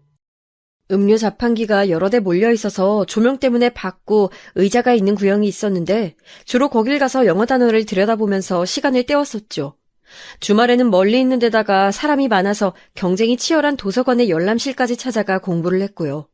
이 모든 게 독서실 비용을 잃어버린 바보 같은 제 자신 때문이라는 생각에 힘들었었는데 어느 날 정말 문득 제 눈에 여동생의 화장품이 보이는 거예요. 명품 브랜드의 립글로스가 2개나 보이길래 제가 놀라서 물어봤었죠. 너 화장품 있는 거 그거 가짜 아니고 진짜 샤넬이야? 그리고 파우더는 무슨 일본 브랜드 거 같던데 그런 건 어디서 샀어? 남자친구가 사준 거야? 내 남자친구가 그런 걸 왜 사줬겠어? 그거 언니, 네가 사준 거잖아. 내가? 너한테 화장품을 사줬다고? 에이, 너 착각했네. 난 너한테 그런 거 사준 적 없어. 돈도 없는데 어떻게 사줘? 돈이 없긴 왜 없어? 문제집에 끼워둔 거 있길래 내가 가져가서 이렇게 유용하게 잘 쓰고 있잖아. 선물 줘서 고마워 언니. 역시 이럴 땐 가족밖에 없네. 태어나서 머리끝까지 너무 화가 나서 눈물이 났던 경험은 그때가 처음이었던 것 같아요. 여동생이 제 분노 면역력은 확실하게 길러준 사람이었네요. 제 돈을 갈취해서 그런 식으로 써버린 여동생에 대한 들끓는 분노로 그날 저는 폭발해버렸고 여동생의 머리채를 기어이 잡았었죠. 그랬다가 도리어 얻어터진 건 저였고요. 너무 분하고 서러워서 부모님께 다 일러바쳤어요. 그런데 아빠는 저한테 가뜩이나 피곤한데 우는 소리 하지 말라고 하시면서 저의 입을 바로 닫게 만드셨고, 엄마는 여동생은 원래 그런 애니까 제가 양보하고 참는 게 모두를 위한 길이라며 고개를 흔드셨어요. 저만 터지는 울분을 끌어안고 결국 그 일을 넘겨야만 했네요. 아무도 제 편이 아니었으며 무엇보다 제 얘기를 들어주고 싶어 하지 않았다는 게 절망이었어요. 좁은 집에서 여동생과 한 공간을 쓰고 있다는 것 자체가 그날 이후로는 제게 고문처럼 느껴졌어요. 여동생은 저를 우습게 보는 것도 모자라서 괄시하고 있었으니까요. 얼른 오빠처럼 성인이 돼서 집을 나가는 게 낫다고 생각이 됐고 대학 생활은 저의 꿈이 됐어요. 비록 학비를 버느라 하루 24시간을 고생하면서 살게 된다고 해도 소통 따위는 단절된 삭막한 좁은 집구석에서 여동생의 눈치까지 봐가면서 사는 것보단 낫다고 여겨졌으니까요. 그럴싸한 대학에 갈 수 있었다면 좋았을 텐데 현실은 냉정한 법이었어요. 수험 생활이 끝난 후 저에게는 2가지 선택지가 남겨졌어요. 괜찮은 전문대를 가든지 아니면 지잡대라고 불리는 비루한 4년제를 갈 것인지 양자택일이었죠. 재수를 할 깜냥이 안 된다는 건 잘 알고 있었기에 염두에 두지도 않았고요. 저는 부모님께 상의를 우선 드리고 싶었는데요. 2분 다 똑같은 반응을 보이셔서 저를 힘 빠지게 만드셨죠. 그래서 어딜 가야 학비가 더 적게 드는데? 그걸 알아야 답을 내려주지. 학교가 어디에 위치해 있는지, 제가 공부할 전공은 어떻게 되는지 그런 건 일절 관심도 없으셨고요. 고졸은 너무 초라하니까 대학을 어디든 나오는 건 맞는데 이왕이면 저렴한 곳에 가는 게 낫겠다며 부모님께서는 금전적인 걱정만 하셨어요. 성인이 되자마자 정말 입맛이 쓰더라고요. 돈이란 잔혹하고 냉정한 잣대라는 생각이 들었습니다. 저는 결국 전문대를 선택했어요. 그 편이 취업과 연결이 더 쉬워 보인다는 게 이유였네요. 대학에 입학하자마자 부모님으로부터 받은 조언은 돈 아껴 쓰고 사치하지 말라는 것이었어요. 새 옷이나 새 가방은 허상에 불과하다면서 저에게 아르바이트로 버는 돈은 족족 학비랑 저금에만 쓰라고 하셨죠. 집안 형편이 안 좋음에도 여동생은 넘치는 화장품과 옷들을 보유하고 있었는데 성질 더러운 여동생 대신에 만만하고 내성적인 저에게 늘 훈계하시는 부모님이 서운했네요. 대학 생활에 낭만 같은 건 없었던 듯 싶어요. 왜냐하면 저에게 대학은 취업으로 가는 문 그 이상 그 이하도 아니었으니까요. 낭만을 즐기기에는 저는 너무 집에서 찌들 대로 찌든 생활을 해본 사람이었어요. 돈이 자본주의라는 게 너무 무섭게 느껴지기도 했었고요. 친구들은 갓 성인이 된 청춘을 즐기며 연애도 하고 멋지게 꾸미면서 지냈지만 저는 우중충한 날들을 보냈었죠. 지금은 너무 후회되는 부분이에요. 시간은 앞으로만 갈 뿐 뒤로 돌아갈 수가 없잖아요. 오늘의 나라는 존재는 내일이 된 순간 제 인생에서 다시는 만날 수 없는 존재가 되죠. 2번 다시 그때의 나날을 누릴 수 없다는 것도 모르고 전 그렇게 20대의 첫 페이지를 낭비하고 말았어요. 정보도 야망도 전부 다 부족했기 때문에 그저 학교 생활에만 충실하고 아르바이트만 성실하게 했을 뿐 다른 진로를 찾아보거나 공무원 시험을 알아볼 생각조차 못했었네요. 대학 졸업 후에 저는 전공을 따라서 작은 회사에 사무직에 들어갔고요. 정말 쥐꼬리만한 박봉을 받으면서 사회생활 첫 발을 떼었었죠. 힘든 나날의 연속이었고 불합리한 대우에 눈을 감아야 하는 수모가 이어졌어요. 제가 어린 나이에다가 경력도 없는 생신입이었으며 내성적인 여자애였으니 사무실 사람들이 보기에 얼마나 만만했을까요? 그러니까 마음껏 굴려먹었던 것이겠죠. 저는 그런 날들을 참으며 보낼수록 속에 많은 이야기가 쌓여갔어요. 달리 표현하자면 화병이라고도 할 수 있었겠네요. 속 시원히 제 얘기를 털어놓고 지낼 수 있다면 참 후련할 것 같다는 생각을 언제부턴가 하게 됐어요. 졸업 후에 대학 동기를 처음 만나는 자리에서 이런 얘기를 조심스럽게 꺼내봤더니 저한테 연애해보는 게 어떻겠냐고 하더군요. 남자친구가 생긴다면 든든한 아군이 생기는 거니까 분명 힘이 될 거라고 알려줬어요. 그 말을 들으니까 솔깃해져서 제 딴에는 엄청난 용기를 내어 남자 소개를 받아봤어요. 첫 연애가 그렇게 시작됐죠. 그리고 딱 반년 만에 차였어요. 제 인생의 첫 남자친구였던 그 남자가 저한테 이렇게 말했었죠. 착해서 끌렸는데 만나보니까 너무 재미가 없다고요. 말수도 적고 리액션도 적은 저 같은 사람이랑 있다 보니까 자기마저 무색무취의 인간이 되어가는 것만 같아서 헤어지고 싶단 말을 남겼어요. 그게 너무 상처였는데 한 달 정도가 지나고 나니까 저에게 조금 도움되는 발언이었다는 생각이 들더군요. 직설적으로 저의 문제점이 뭔지 알려준 셈이었으니까요. 다음에 연애를 하게 된다면 제 자신을 소극적으로 숨기기보다는 표현하는 것을 망설이지 말자는 다짐을 먹게 되었죠. 그러다가 누구의 주선도 없이 저 스스로 남자를 만나게 됐어요. 그 남자는 제가 새로 단골로 다니게 된 카페의 직원이었죠. 서비스업을 하는 사람이라 그런지 외향적이고 당찬 매력이 돋보여서 저도 모르게 시선을 자꾸만 보내곤 했었어요. 그러던 어느 날 그 남자가 제조된 음료를 저에게 건네주면서 자기 번호를 적은 종이도 함께 준 거예요. 그때 심장이 터지는 줄 알았네요. 지금 생각해보니까 그 순간이 정말 풋풋하고 설레던 때였던 것 같아요. 그 남자가 지금의 제 남편이에요. 남편이랑 부부의 연을 맺고 희로애락을 같이 보내며 살다 보니 과거에 그때의 그런 설레던 순간이 있었음을 망각했네요. 그때는 낯간지런 공기가 저희 주변에 둥둥 떠다녔었는데 그런 게 사라진 게 언제부턴지 갑자기 궁금해지네요. 남편은 저보다 4살 연상이었고 대학 졸업 후에 일반 사무직으로 들어갔다가 적성에 안 맞아서 퇴사 후 서비스업에 한번 도전을 해봤는데 그 카페에서 일한 지 얼마 안 돼서 바로 저를 만나게 되었던 거예요. 사람 인연이란 희한하게 이어지는 것 같아요. 제가 왜 조금은 이른 나이에 남편하고 결혼할 결심을 했냐면요. 남편이 제 얘기를 잘 들어줘서 그랬고요. 남들이 보면 그 무슨 황당한 이유냐고 그럴 수도 있겠지만 진심으로 전 그런 부분 때문에 남편하고 결혼하고 싶어졌던 거예요. 아무리 친한 친구들이라도 만나서 대화를 나누다 보면 제 얘기만 계속할 수는 없잖아요. 그리고 제 얘기를 듣는 척하면서 곧바로 자기 얘기 꺼내는 애들이 많았고요. 근데 남편은 아니었어요. 무조건 제 얘기 먼저 다 들어주는 게 우선이었고 제 감정을 1순위로 쳐줬어요. 제 안에 결핍을 채워준 게 바로 남편이었다는 거죠. 남편과 제가 공통점이 있었어요. 그건 바로 3남매 중에 둘째라는 것, 그리고 막내와 1살 차이가 난다는 것이었답니다. 남편에게는 누나와 남동생이 있었죠. 저랑 남편이 연애를 시작했을 때 이미 시누이는 결혼해서 지방으로 내려가 신혼생활을 누리고 있었을 때였네요. 참고로 시누이는 무려 6년의 연애 끝에 결혼한 경우라고 했고요. 꽤 사는 집안에 시집을 가서 시부모님께서 무척 자랑스러워 하셨다는 후문의 주인공입니다. 반면에 저는 객관적으로 봤을 때 잘난 조건 하나조차 없었죠. 한 가지 뽑자면 그나마 어린 나이? 그것 외에는 집안이 잘 사는 것도 아니었고 가족 중에 잘난 사람이 있기는커녕 여동생이라는 사고뭉치 시한폭탄이 있다는 데다가 저는 전문대학을 나와서 박봉의 월급쟁이였죠. 그렇다고 제가 얼굴이 되게 예쁜 것도 아니었고요. 하지만 전 어쨌든 남편하고 결혼을 하고 싶었고 남편은 저를 처음 봤을 때부터 편안한 끌림이 있었기에 결혼에 대한 확신이 있다고 말해준 사람이었기에 결혼이란 목표가 흔들리진 않았던 것 같아요. 남편이 집안의 장남이었기 때문에 시부모님께서는 남편의 결혼에 지원을 해주실 준비가 되어 계셨어요. 그리고 저희 집에서는 오빠가 장남이잖아요. 그래서 어차피 집에 돈이 없기도 했지만 저는 일절 지원을 못 받았어요.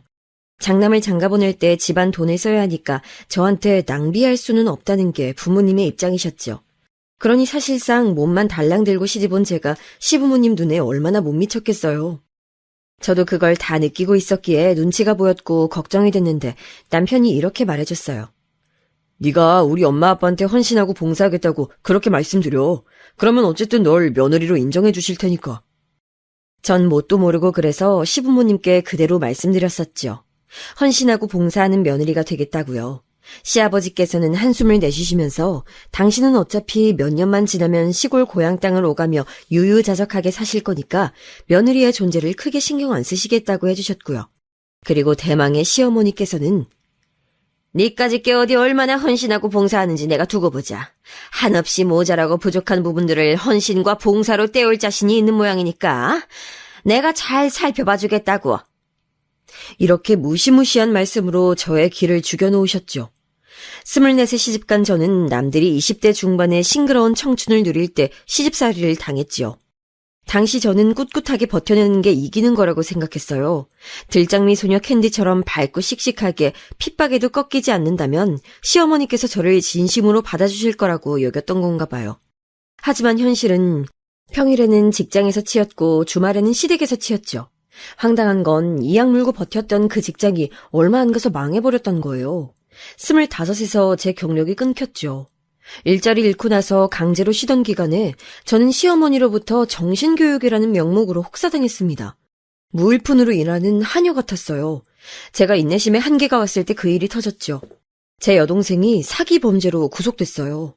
아이돌 가수 팬들을 상대로 물품 사기를 쳤는데 중국 공장도 끼어 있어서 아주 골치 아픈 일이었고요. 이것 때문에 부모님이 뒤로 넘어가시고 결혼을 전제로 여자친구 만나고 있었던 오빠는 이별 통보를 받고 여동생은 끝까지 잘못한 거 없다면서 우겨대고 저희 집안의 민낯을 제대로 시어머니께 들키고 말았죠. 저는 그 사건 때문에 완전히 약점 잡혔어요. 고행이 이어졌죠. 그래도 여동생 때문에 하도 당하고 산 것의 내성 때문인지 시어머니께서 뭐라고 폭언을 하시든 눈물 한 방울 없이 매번 넘길 수 있었단 게 웃기고도 슬픈 점이네요. 26에 다시 직장을 구해 들어가려고 했는데 구직 과정 도중에 임신 사실을 알게 됐어요. 그러면서 컨디션이 계속 좋지 않아서 구직을 내려놓았고요. 임신 기간 보내고 딸을 낳고 정신없이 육아하다 보니까 다시 사회생활을 하기는 어려워졌죠. 초췌한 얼굴로 집안일을 하고 딸을 챙기고 남편 내조하고 시어머니께 달려가서 괜한 화풀이나 당하고 이런 생활을 반복하다 보니까 제가 어떤 사람인지조차 모르겠더라고요. 그냥 일상에 휩쓸려 갔던 것 같아요. 남편의 남동생 서방님께서는 동갑내기와 결혼을 하셨는데요. 그러니까 동서가 저보다 나이가 많았죠. 동서는 미국에서 태어나 살다가 어렸을 때 한국에 온 사람이라고 했는데 그래서인지 괜히 당차 보이더라고요. 비화를 들어보니까 서방님께서 절절하게 애정공세를 퍼부은 끝에 결혼한 거라고 했어요. 저보다 나이가 많은데도 동서는 저에게 꼬박꼬박 형님이라고 해줬어요. 저는 동서라 부르기 민망해서 차라리 호칭을 생략했는데요. 동서가 어느 날 저한테 먼저 차라리 언니라고 불러주시겠냐고 물어왔죠. 너무 고마웠어요. 저는 내도록 그렇게 하고 싶었는데 말할 용기가 없었거든요. 그래서 무시무시한 시어머니께서 안 계시고 저희끼리 있을 땐 서로 형님, 언니 이렇게 부르기로 했죠. 여자들끼리 유대감이 생긴 것 같아서 좋았어요. 저는 속으로 동서를 많이 동경하고 있었기 때문에 동서가 서방님이랑 미국에 들어가서 산다고 했을 때 서운한 마음이 컸어요. 부럽기도 했고요. 동서는 자기 막내 이모를 비롯한 친정 쪽 식구들이 미국에 살고 있다면서 어차피 기반이 그곳에 있으니 미래를 바라보고 미국에 간다고 했죠. 표면상으론 이유는 그뿐이었지만 다른 속내도 있었답니다. 시부모님께서는 막내 아들이 먼 미국에 들어가서 산다고 하니까 뒤집어지셨다가 그 뜻을 꺾을 수 없자 금방 포기하셨어요. 시아버지께서는 서방님과 동서의 미국 출국을 기점으로 거의 시골에 내려가 지내게 되셨죠. 미국에서 동서는 놀라운 행보를 보였어요. 자기 친정 식구가 하고 있던 옷가게에 분점을 내서 운영하기 시작했는데 그게 대박이 터진 거예요. 규모가 어마어마하게 불어났고 투자 목적으로 집을 구매해서 집이 총 3채가 됐어요. 동서의 파격적인 근황이 돌려올 때마다 얼마나 신기하고 놀라웠던지 몰라요. 서방님께서는 동서의 일을 도와가며 잘 지낸다고 하셨고요. 전 여전하게 집안일과 애 키우는 것과 남편 내조하는 것과 시어머니의 극성을 받아내며 살았죠. 그러던 어느 날 시어머니로부터 연락이 왔는데 조금 격양된 목소리인 거예요. 무슨 일인가 싶었는데 야, 너 다음 달 중순 이후로 일정 싹 비워놔라. 네가 무슨 중요한 약속이 있고 할 일이 있겠냐만 혹시나 싶어서 내가 미리 말해주는 거야. 평일 주말 할 것 없이 다음 달 중순부터 말일까지 다 비워놔. 항시 대기할 수 있도록. 네? 어머니, 무슨 말씀을 하시는 건지 제가 따라갈 수가 없어서요. 제가 무슨 대기를 할 일이 있을까요? 혹시 다음 달에 누구 병원 수술이라도 받으세요? 그런 추측밖에는 안 들어서 여쭤봤더니 시어머니께서 갑자기 호탕하게 웃으시는 것이 아니겠어요? 그러면서 이유를 알려주셨는데 바로 서방님과 동서가 한국에 들어온다는 소식이었습니다. 한국에서 주말을 3번 보내는 일정으로 잡고 들어오기로 했다고 서방님께서 시어머니께 연락을 하셨대요. 갑작스런 소식에 신기하기도 했고 반갑기도 했죠. 이번에 들어올 때 아마도 미국에서 그럴싸한 멋진 선물들을 사들고 올 것 같은데 네 생각에도 그렇지 않니? 그러니까 그에 걸맞은 대접을 내줘야지. 금이 환영을 반겨주는 티를 아주 팍팍 내줘야겠어. 그래야 작은 애도 자기 친정집보다 우리 집에 하루라도 더 있을 거 아니겠니? 아, 네. 아무래도 그렇겠죠. 저 근데 제 생각에는요, 어머니. 동서가 워낙 마음씨가 좋아서 자기 친정이고 시댁이고 구분 없이 공평하게 반반씩 머무를 것 같아요. 듣다 보니까 일리가 있네. 작은 애가 마음씨가 공명정대하다 보니 그런 자세가 있으니까 사업장에서도 사람도 부리면서 머나먼 타국에서 성공 가도를 달리고 있나 보네. 어찌됐든 그런 의미에서 네가 다음 주에 한번 우리 집에 와서 기반 좀 닦아야겠다. 무슨 기반이냐고 여쭙고 싶었는데 무작정 날짜 지정해서 오라고 하시니까 이래나 저래나 시댁에 가야 하는 건 동일한지라 마음이나마 미리 불편해지고 싶지 않아서 뭔지 안 여쭤봤어요. 그리고 날짜가 돼서 시댁에 방문했죠. 그랬더니 시어머니께서는 저에게 대청소를 시키셨습니다. 베란다 창틀, 창고 정리, 하수구 청소 같은 자주 들여다보기 힘든 곳들 있죠? 그렇기에 청소할 요소가 쌓여있는 곳들을 저에게 지정해 주시면서 깨끗하게 해놓으라고 하셨어요. 저에게 청소용 고무장갑을 휙 던져주셨는데 그걸 제가 얼굴에 맞았거든요. 이때 너무 당황스러워서 시어머니를 슬쩍 쳐다봤더니 저한테 빨리 주워들고 팔에 안 끼냐고 타박을 하셨습니다. 한숨을 쉬면서 일단 베란다 창틀 닦는 것부터 시작했어요. 시어머니께선 부엌 찬장 정리를 하신다는 명목으로 부엌에 붙어 계시면서 접시 달그락거리는 소리만 내셨는데 이따금씩 베란다로 오셔서는 제가 청소하는 걸 힐끔 보시면서 잔소리도 잊지 않고 해주셨습니다. 창틀 좁은 틈 사이마다 손가락 넣어서 싹싹 닦으라고 지시하시는 것에도 전 군말 없이 따랐어요. 어차피 누군간 해야 할 청소라면 이걸 박차고 나가는 게 이상한 일이라고 했었으니까요. 그리고선 대망의 창고 정리를 시작하려고 하는데 어디서부터 손을 대야 할지 막막하더라고요. 시아버지께서 들여놓으신 장비 같은 것들도 보여서 함부로 건들기 애매했고요. 그래서 우두커니 잠시 서 있었는데 하필 그때 시어머니께서 다가오셔서는 제가 놀면서 시간을 때우고 있는 거라 보셨죠. 갑자기 제 등을 퍽 치는 손길에 놀라서 돌아보니까 시어머니께서 인상을 쓰면서 저를 쳐다보고 계셨던 거예요. 좀 억울하다는 생각이 들었지만 애써 표정 관리를 하며 부드럽게 말씀을 드려봤어요. 저 어머니, 베란다 구석에 있는 이 창고를 굳이 지금 청소할 필요가 있을까요? 청소하는 김에 구석구석 다 해놔야 좋지. 넌 귀빈 맞이하는데 어디 하나라도 놓치는 게 말이 된다고 생각하니? 아유, 그렇게 판단하는 수준이 형편없어서야. 오늘은 이렇게 큼지막한 청소만 해놓고 다음 주엔 소파랑 테이블 같은 곳 싹 청소하고 애들 귀국하기 전날엔 화장실에 물때 자국 하나 없도록 말끔하게 청소해 놓으면 돼. 네? 죄송한데 혹시 제가 그 화장실 청소까지 전부 도맡아서 하는 건 아니겠죠? 왜 아니겠니? 그럼 너 아님 누가 아니? 얘가 왜 어이없는 표정을 짓고 난리야. 아이 작은 애는 일본도 중국도 아니고 무려 미국! 세계에서 제일 잘 나가는 나라에 가서 사업으로 성공해 보인 사람이잖아. 너 같은 모질이하고는 사람의 급이라는 게 완전히 다른 거야. 네가 손윗 사람이라지만 그건 허울일 뿐이고 사실은 네 동서를 네가 알아서 잘 모셔야 하는 입장이라고. 아유, 이 모질인 내가 꼭 이렇게 말을 해줘야 주제 파악을 한다니까. 야, 너는 네 동서한테 이번에 점수 따고 잘 보이게 되면 하여간 그게 내 덕분인 줄 알아. 작은 애가 나를 공경하는 마음만 있지 어디 너에 대한 걸 생각이나 하겠니? 아유, 그러니까 내가 너한테 기회 만들어주려고 지금부터 애를 쓰는 거잖아. 은혜를 알아. 이제 다 알아들었으면 얼른 창고 정리 시작해. 시어머니께서 저한테 쏘아대시는 발언을 가만히 듣고 서 있는데 누가 제 머리 위로 찬물을 확 끼얹은 것만 같았어요. 속에선 열불이 끓어오르고 있었으나 머리는 차가워지면서 정신이 확 들었다는 의미였죠. 저도 모르게 시어머니 앞에서 피식 웃음이 흘러나갔습니다. 그냥 이런 상황 자체가 어이없었고 그간 참아왔던 나날들이 다 부질없었다는 깨달음에서 나오는 웃음이었던 것 같아요. 시어머니께서는 갑자기 웃어대는 저를 이상하게 쳐다보셨죠.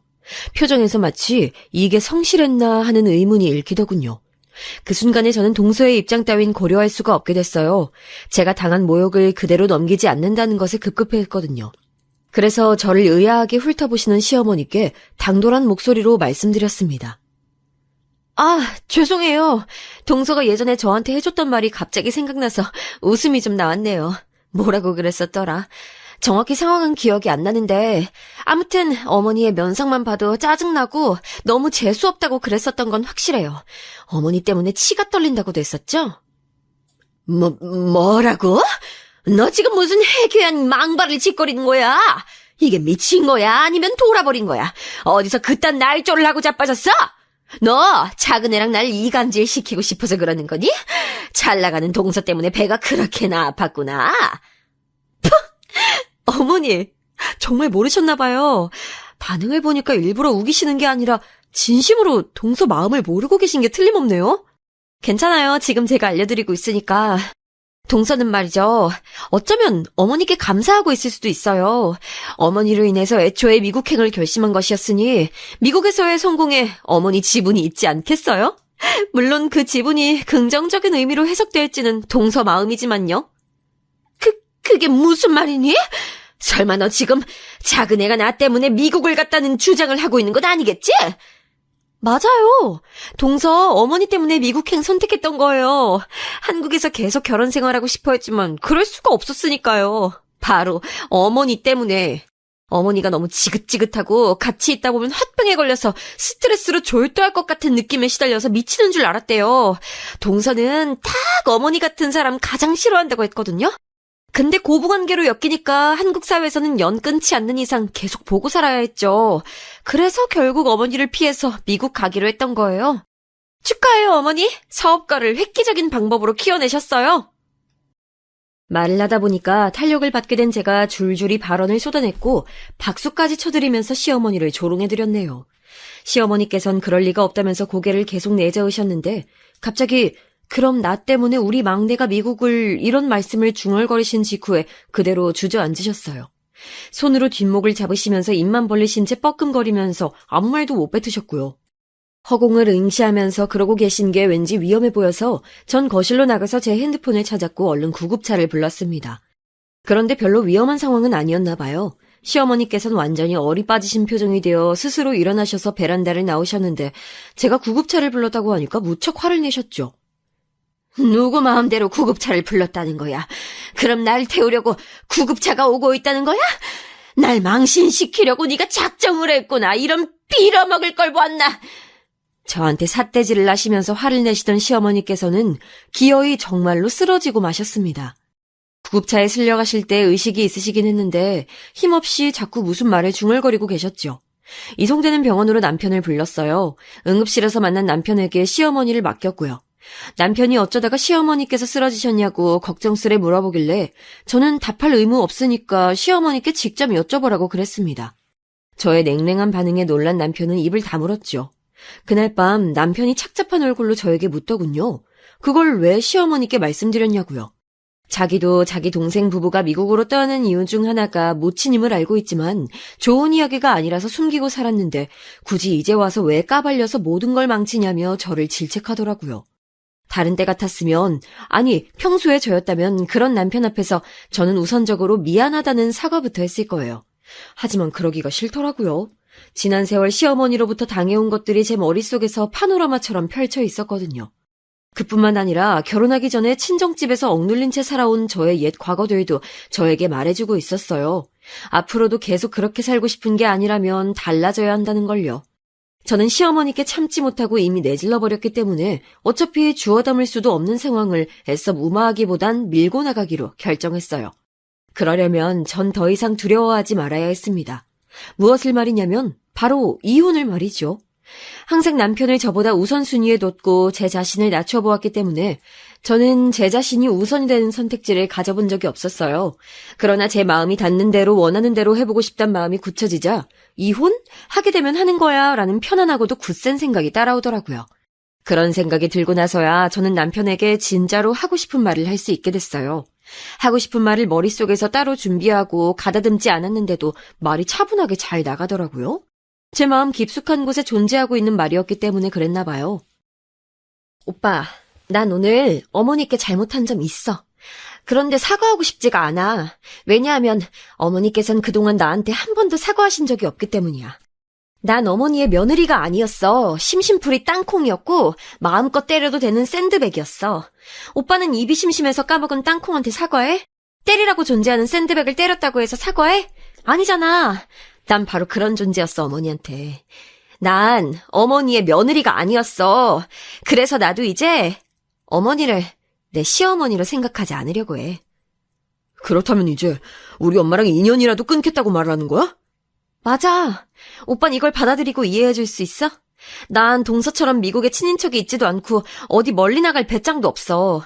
그래서 도망칠 곳이 없기 때문에 내가 선택할 수 있는 건 오빠와 이혼뿐이야. 오빠의 대답에 따라서 난 시어머니를 잃은 며느리가 되거나 이혼녀가 되거나 둘 중 하나가 될 거야. 이 상황이 믿기지 않는다는 듯 남편은 멍한 표정으로 한숨만 길게 내쉬었어요. 저는 신중한 답변을 기다리겠다고 말해주곤 굳이 채근하지 않았습니다. 제가 전에 없이 진지하고 가라앉은 모습으로 말을 뱉은 것에 남편은 제가 조금도 농담을 하고 있지 않다는 걸 알아차렸죠. 그동안에 제가 아님을 느낀 남편은 고민을 했죠. 그러더니 그날 밤 자려고 눕기 전에 기껏 저한테 내놓은 소리가 이혼하면 우리 딸은 내가 데려갈 건데 너는 버틸 수 있냐는 것이었죠. 이혼하는 경우에 웬만하면 어린 딸의 양육자가 되는 건 엄마 쪽이죠. 그래서 전 제가 유리하던 걸 알았지만 남편에게 그런 티를 조금도 내지 않은 채 고개만 끄덕였어요. 이혼이고 양육권이고 다 필요 없다는 뜻으로 받아들여졌는지 남편이 깜짝 놀라더군요. 이튿날에는 남편이 저에게 회유를 내었어요. 시어머니께서 저에게 진심 어린 사과를 하신다면 제가 받아들이고 잘 지내보는 게 어떻겠냐는 것이었죠. 그래서 제가 말해줬어요. 그냥 이혼하자고요. 제 반응에 남편은 당황했고 자기가 했던 말을 잊어달라면서 난리를 쳤죠. 결국 남편이 뱉기를 들었어요. 제가 앞으로 남은 평생을 시어머니와 일절 안 보고 산다고 해도 자기는 관여하지 않겠다고 말했죠. 또한 그 가운데서 조율할 일이 생기거든 무조건 시어머니가 아닌 제 편을 들어주겠다고 했어요. 나중에 딴소리 할까봐 각서 2장 써서 한 부씩 나눠 가졌습니다. 그렇게 남편하고 합의를 하기 전에 저는 동서랑 연락을 했고 남편은 서방님이랑 연락을 했어요. 둘이 그렇게 짠 건 아니었고 전 동서에게 시어머니께 동서의 얘기를 멋대로 해버린 걸 사과하고 싶어서 연락한 거고 남편은 서방님께 작금의 사태를 어떻게 해결해야 할지 자문을 구하려고 연락했더군요. 서방님께서는 일찍이 시어머니와 멀어지고 싶은 아내를 경험한 선배였으니 말이지요. 어떤 조언을 서방님께서 해주셨는진 모르겠지만 그 이후에 남편이 그런 결정을 내린 걸로 봐서는 대략 짐작은 가네요. 아무튼 제 사과를 동서는 흔쾌히 받아줬어요. 어머 형님, 생각해보니까요. 그럼 제가 이번에 한국에 들어가면 어머님 따로 안 봐도 되는 거 아닌가 모르겠네요. 아이 제가 배워봤자 서로 불편하기밖에 더 하겠어요. 신랑만 시댁에 보내죠 뭐. 전 친정이나 가고. 아유 형님이랑 따로 만나서 맛있는 거 먹고 그렇게 시간 보내고 싶은데 어떠세요? 네? 그러면 저야 좋긴 한데요. 언니가 워낙 바쁜 일정이실 것 같은데. 정말 저랑 따로 만날 시간이나 있겠어요? 당연하죠. 시간이 없어도 내야죠. 우리 만나게 되면 되게 떠들 얘기 많을 것 같지 않아요? 형님, 딱 기다리세요. 제가 이번에 들어가면 형님한테 극진히 대접해드릴게요. 멀리서 오는 사람이 뭘 대접을 하겠다는 건지 민망하고도 고마울 따름이었네요. 동서하고 순조로이 대화가 마무리된 뒤에 남편하고 그런 합의를 마쳤던 것이고요. 전 휴대폰에서 시어머니의 번호를 수신 차단으로 설정해놨습니다. 그러고 나니까 속이 후련하면서 개운하더라고요. 시원섭섭한 게 아니라 그냥 시원했어요. 그 후로 시어머니와 안 엮였냐고요? 서방님과 동서의 귀국 하루 전날에 시어머니께서 저희 집을 찾아오시는 바람에 얼굴을 한번 뵀습니다. 기어이 찾아오신 것에 한 번쯤은 맞이를 해드려야 더 이상 안 찾아오실 것 같아서 안으로 들였더니 이상한 말씀을 하시더라고요.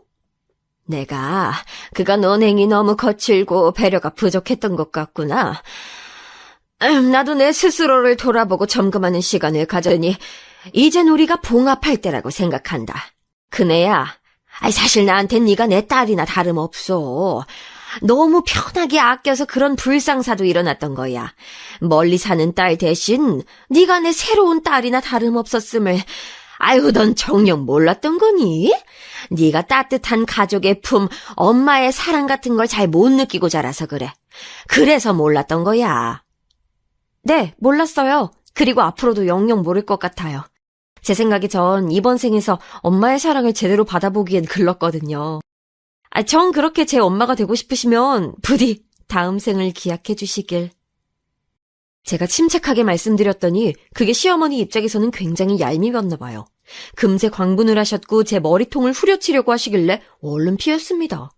시어머니께서 씩씩거리시며 저한테 소리 지르시는 것에 둘이서 대화를 해보라고 방으로 들어가 있었던 남편이 깜짝 놀라서 나왔어요. 그리곤 핏대를 세우고 있는 시어머니를 발견하곤 한숨을 푹 내셨죠. 남편이 봐도 정말 진절머리가 나는 광경이었나 봐요. 결국 시어머니께서는 남편의 손에 이끌려 집 밖으로 나가셨습니다. 2번 다시 집에 찾아오지 마시라고 남편이 단단히 일러드렸다고 했는데 정말로 그 이후로는 찾아오지 않으셨어요. 남편이 보통 화가 난 모습으로 경고해드린 게 아니었나 봐요. 차라리 시어머니의 그런 모습을 남편이 목격하게 한 것이 다행인 것 같아서 그날이 좋은 기회였다고 전 생각했어요. 한국에 들어온 동서랑 둘이서 따로 시간을 보냈는데 무려 3차례를 만났어요. 절 위해서 선물도 많이 사온 것에 감동받았네요. 값어치를 떠나서 제 생각을 하며 누군가가 선물을 멀리서 사왔다는 것 자체로 눈물이 날 것 같았어요. 그 후로도 동서랑 저는 연락을 하며 잘 지냈고요.